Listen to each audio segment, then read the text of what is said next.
Travis was 19, and he was a student at North Dakota State University, and he had just kind of started attending worship services at the little church I served up in North Dakota. And I'm not going to lie, he was a little bit awkward back there. He might be a little awkward yet today, but that's Travis. That's who he is. On one Sunday at the end of worship, he was coming out, and he caught me at the end of the service, and he asked me if we could get together because he had this big question he wanted to ask me. And so, I think it was the same day, we scheduled to meet for coffee later in the day. And he was clearly nervous. We sat down, he was kind of, shifting with his hands a little bit, and he just blurted out, "Would you be my mentor?" It was so direct, awkward, but it was really direct. And I've had these great mentors over the course of my life. I mentioned Anita Hoffermel, Bill Schwab, my seminary mentor, and he's still one of the wisest pastors I've ever known. Peter Luckey, who served out in Lawrence, has been a mentor to me this last decade or so. But it had never occurred to me to ask someone to be my mentor. Those relationships just kind of happened over time. Now, most people know that Moses was a great leader of the Hebrew people, probably the greatest leader of the Hebrew people, who led the people out of slavery in Egypt through years of surviving in the wilderness from battles and starvation. But did you know that Moses had a mentor? It was his father-in-law, Jethro.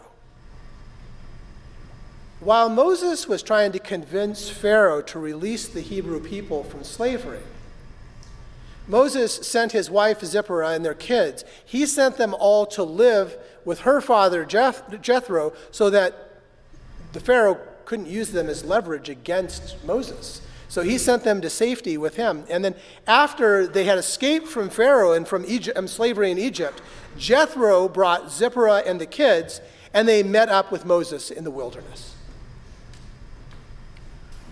Moses went out to meet his father-in-law, and he bowed down and kissed him. They asked each other how they were doing, and then they went into the tent. Moses then told his father-in-law everything that the Lord had done to Pharaoh and to the Egyptians on Israel's behalf, all the difficulty they had on their journey, and how the Lord had rescued them. Jethro was glad about all the good things that the Lord had done for Israel in saving them from the Egyptians' power. Jethro said, "Bless the Lord who rescued you from the Egyptians' power and from Pharaoh's power, who rescued the people from Egypt's oppressive power. Now I know that the Lord is greater than all the gods, because of what happened when the Egyptians plotted against them." Then Jethro, Moses' father-in-law, brought an entirely burned offering and sacrifices to God. Aaron came with all of Israel's elders to eat a meal with Moses' father-in-law in God's presence. A few things about Jethro. Jethro wasn't a competitor to Moses. He wasn't looking to take Moses' job or to show him up, show him that, you think you got it all, look at me. As a mentor, Jethro's sole job was to help Moses, to support him, to share his wisdom, help him out, share his experience. I've never seen a relationship work between a mentor and a mentee where the mentor did not have the mentee's best interest at heart, that saw it as a competition or saw it that had something to prove in that relationship. Now, Jethro was also older than Moses, but only by a generation or so. One thing about a human journey is that it's really hard to understand people because sometimes our differences, the generational differences get too much where you start not being able to understand what somebody else is going through because the context is just so different. I was thinking about this. I was thinking about my parents' mentors over time. And I was thinking in particular about my father's mentor, Reverend Hossauer. And Reverend Hossauer, his early ministry was done on horseback. And I loved Reverend Hossauer. He was like a grandfather to me. But he was very wise, but there was a point in his life where, despite his best wishes and all of his skills, he could no longer function effectively as a mentor because the gulf had become too deep between the generations.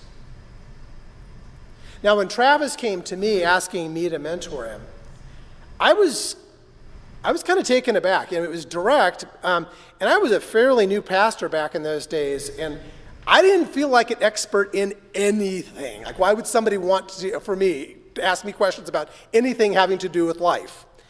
And this earnest young man had asked me to mentor him.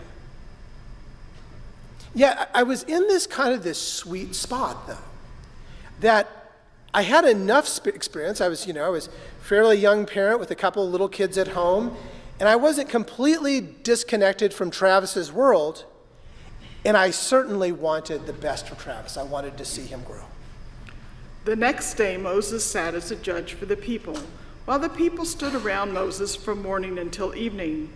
When Moses' father-in-law saw that all he was doing for the people, he said, "What's this that you are doing for the people? Why do you sit alone while all the people are standing around you from morning until evening?"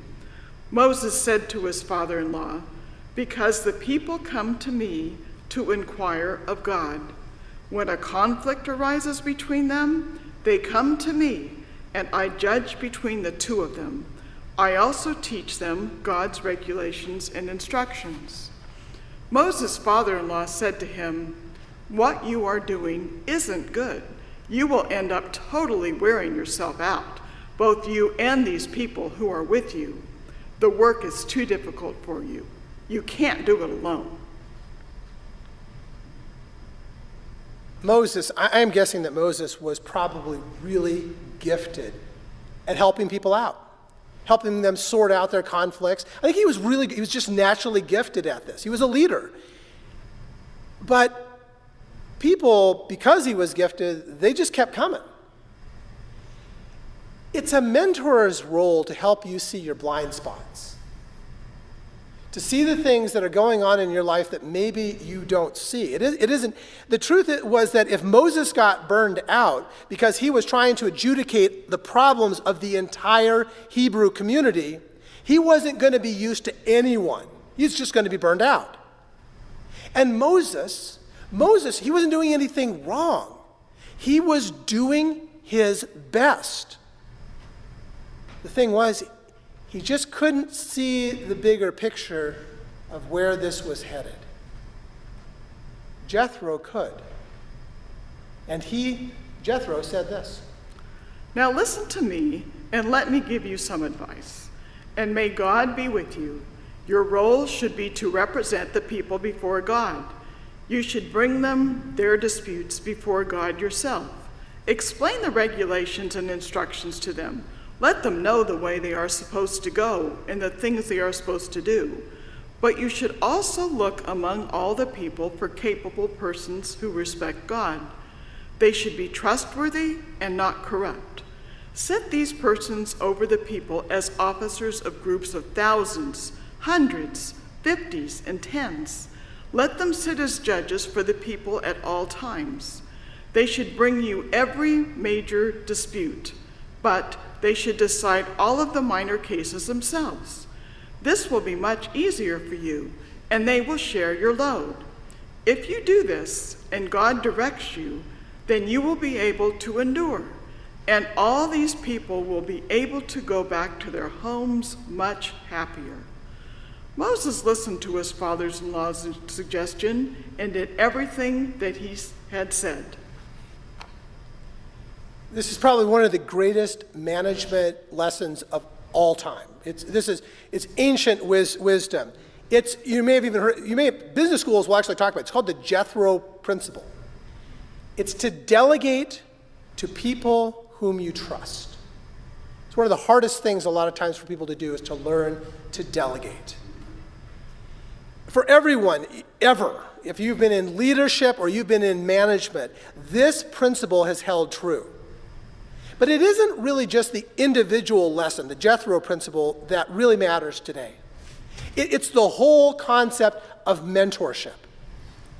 The biblical record is full of stories of mentorship, from the stories of kings who were being mentored, and then sometimes when they reject their mentors and really bad stuff happens, to the stories of Jesus mentoring his followers. Mentorship, it's a powerful form of friendship, but it's also an act of humility. It's accepting that there are people who have stuff to teach you, who are more experienced. For the mentor, it is always, always having the best interest of your mentee in mind, never making it about yourself, your ego. I used to do something. For a while, for our confirmation classes, I would pick mentors. And it really wasn't mentorship. I was trying to pair people up, and I would really think about it, but I can only count on my hand how many times that was really successful. It didn't usually work. Because there is a spirituality to the relationship between a mentor and a mentee. Those things have to develop. And I used to think that they had to happen organically, and then I met this young man who just blurted it out, and I realized that it can happen in a lot of different ways. And sometimes it just happens because you ask somebody, would you be my mentor? I see something in you that I need. Or you see something and offer to help somebody that you know could use some wisdom and guidance at a point in life. It has been nearly 17 years since that day that Travis blurted that out on a Sunday morning. Travis and his spouse Casey are children's ministry leaders in their church community up in Wisconsin today. They became parents after a really long and difficult road to becoming parents. They just became parents this last year, and it has been an honor to be a mentor to Travis. The day that Zane was born, he texted me and he said, okay, I think I may need to call on you for a little bit of that mentorship with this parent stuff. And I was like, oh yeah, me too.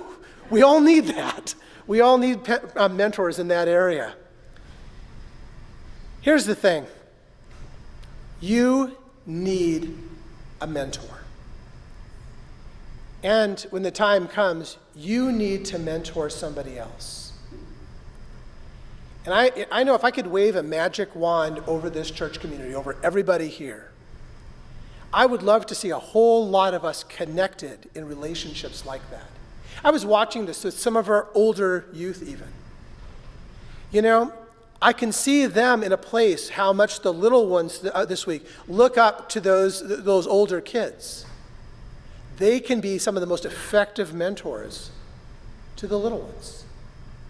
And how many of our young people here need somebody, a young adult or somebody like that, who's just a little or a little bit further down the path to help guide them with some of the questions in the life that they're coming into. I see that wisdom in a lot of our high schoolers that they could share with younger ones now too. That's how it works. That's how church works. A few years back, Marty Candle, I don't know if you remember Marty Candle, they were here for 3 years. Her husband, Chris, he was in medical school, and she had been a lawyer, and so they had really little kids at that point. And so she came to Colonial, and she met me for coffee, and she said, okay, I'm going to be taking a few years off to look at the kids, while Chris is in medical school. And so she asked me if I could introduce her to some of the women in the church who might mentor her.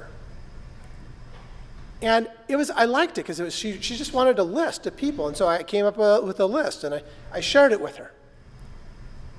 Now, of course, I don't know all the details of what happened after that. But here's what I know.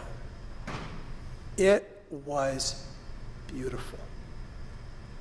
Those relationships, which a lot of them were just monthly lunches, helped Marty at a time in her life where she was discerning some big questions. And when Marty and Chris moved a few years ago, I remember her saying that one of the big gifts that she received from being in this church community was those relationships. And I want that for you. I want you to have mentors. I want you to be willing to have mentees, to have that special kind of sacred friendship that offers the chance to grow, not just your skills, but those second half of life questions of meaning and purpose. Because we all need that. Will you pray with me? Lord, you are our guide and our guardian. Please put mentors into our lives who offer us greater perspective, who give us insight into the meaning and purpose that you have for us. Put mentees in our lives who make our experience richer and loving. And grant us the special ingredient of humility to allow ourselves to be part of this ancient and powerful form of friendship. Amen.